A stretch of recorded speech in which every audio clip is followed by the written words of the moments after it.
Harley, ngayon mo sabihin lahat kay Sir Johnson, lahat ng mga narinig mo habang pinapatay ang mama mo. Sige na, Harley. Huwag kang matakot. Sir Johnson, ganito po kasi yung nangyari!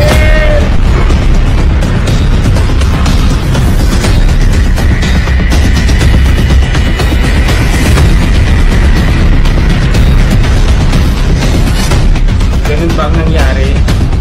Opo, Sir Johnson, ganun po yung nangyari! Tama nga yung investigasyon namin na si Granger yung pumatay sa mama mo.